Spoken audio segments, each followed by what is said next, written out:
ABP Ganga, खबर आपकी, जुबान आपकी। देहरादून में बर्ड फ्लू को लेकर अलर्ट है। हिमाचल प्रदेश में बर्ड फ्लू का मामला सामने आने के बाद अब उत्तराखंड में भी अलर्ट है। ऐसे में सभी डैम, जलाशय, दूसरे जल स्रोतों पर जहां पर पानी इकट्ठा होता है या पक्षी आते हैं, वहां पर निगरानी रखने के आदेश दिए गए हैं। दरअसल हिमाचल सीमा से लगे हुए बैराज पर विशेष निगरानी के निर्देश हैं। वन्य जीवों के लिए विशेष सुरक्षा के निर्देश दिए गए हैं। अब ये जो बर्ड फ्लू है, ये लोगों को डरा रहा है और पक्षियों की इससे मौत हो रही है। और ऐसे में केरल, राजस्थान, गुजरात और मध्य प्रदेश, अब हिमाचल प्रदेश, तो ऐसे में ये बर्ड फ्लू भी दायरा बढ़ा रहा है। तो ऐसे में उत्तराखंड में भी इसको लेकर अलर्ट है।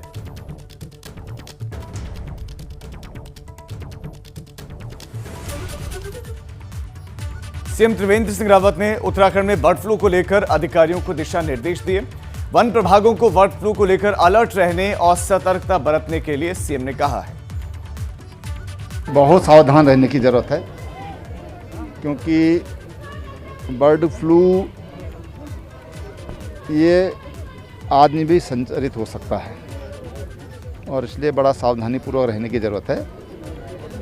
हर चीज़ की समस्या का समाधान प्रिवेंशन है कि हम सतर्कता बरतें। हमारे जितने भी, मैंने अपने चीफ सेक्रेटरी से बात किया था और इस पर हमको बहुत सतर्क रहने के लिए मेरे मन में को कहा है।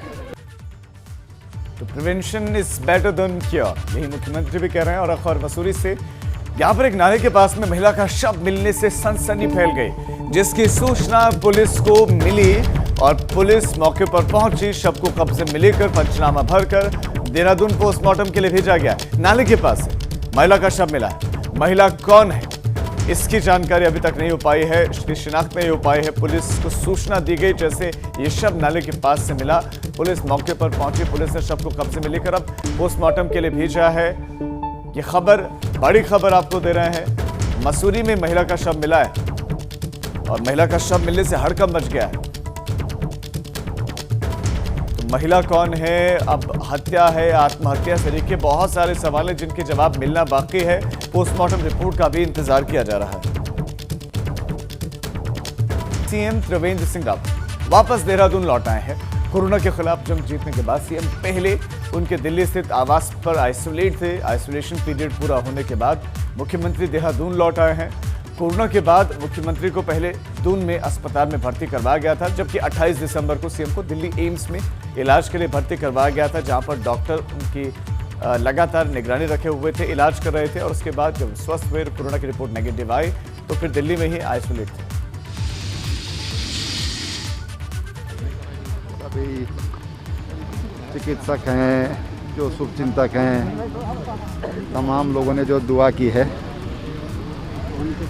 उन सबका भी मैं बहुत आभारी हूँ कि इतनी जल्दी रिकवरी हुई है। दवाओं के साथ साथ दुआओं से ये सब हुआ है, ऐसा मेरा मानना है।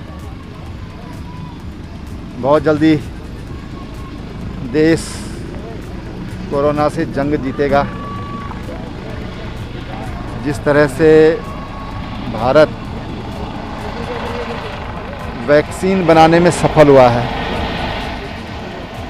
और एक नहीं दो वैक्सीन बनाने में हमारे वैज्ञानिक सफल हुए हैं, मैं समझता हूं कि प्रधानमंत्री जी की जो सोच है आत्मनिर्भर भारत की, आज हमारे वैज्ञानिकों ने जब उनको प्रोत्साहन मिला तो दुनिया के 5 देशों में आज भारत शामिल हुआ है। खबर अब नैनीताल से। यहां पर नैनीताल हाईकोर्ट ने साल 2010 से 2014 के बीच में नाबालिग के साथ हुए दुराचार के मामले में सुनवाई की। कोर्ट ने सुनवाई करते हुए कहा कि एसएसपी और एसएचओ हरिद्वार को ये निर्देश दिए कि वो पीड़ित का पता लगाकर उसके बयान दर्ज करें और 13 जनवरी तक न्यायालय को अवगत करवाएं कि पीड़िता अदालती कार्यवाही में क्यों नहीं आ पा रही है, क्या किसी ने उसे बंदी तो नहीं बना रखा है। मामले में अगली सुनवाई 13 जनवरी को होगी।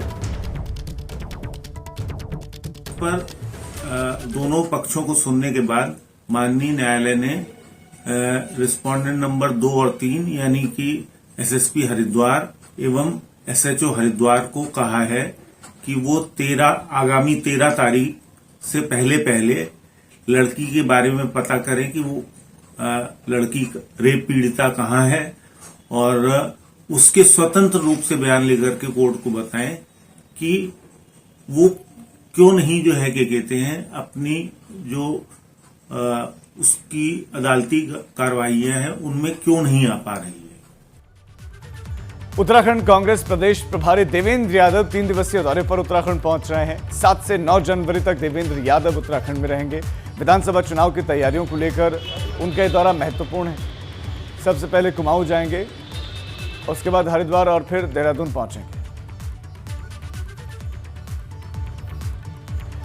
केंद्र सरकार ने 3 कृषि कानूनों को वापस लिए जाने की मांग को लेकर दिल्ली के 500 बॉर्डर पर किसान जहां पर आंदोलनरत है, वहां पर उधम सिंह नगर के खटीमा ब्लॉक के परिसर में भी संयुक्त किसान मोर्चा के बैनर तले सीमांत क्षेत्र के किसानों के केंद्र सरकार के 3 कृषि कानूनों के खिलाफ जोरदार प्रदर्शन किया।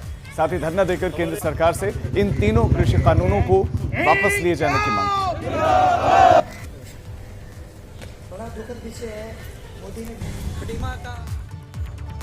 रुद्रपुर में बारिश का दौर देखने को मिला था और इस बारिश से किसानों की मटर, आलू और सरसों की फसल को बड़ा नुकसान पहुंचा है और इससे अब किसानों के माथे पर चिंता की लकीर बढ़ती जा रही है। किसानों का कहना है कि साल की पहली बारिश हमारे लिए बहुत लाभदायक थी, लेकिन इस लगातार तेज बारिश से हमें बड़ा नुकसान झेलना पड़ा है। आलू, मटर, सरसों की फसल तो नष्ट हो जाएगी, साथ ही गेहूं की फसल को भी नुकसान पहुंच सकता है।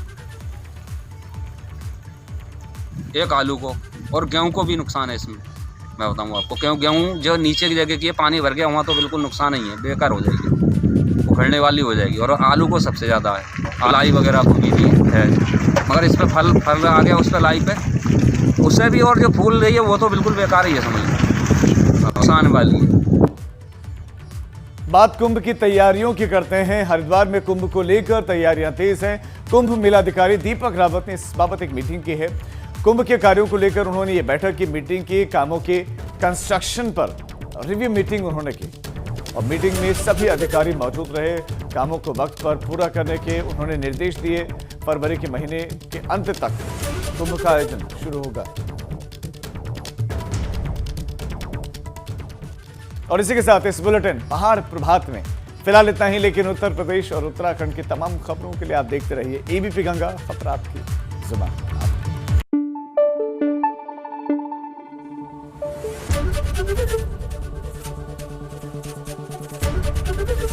एबीपी गंगा, खबर आपकी जुबान आपकी।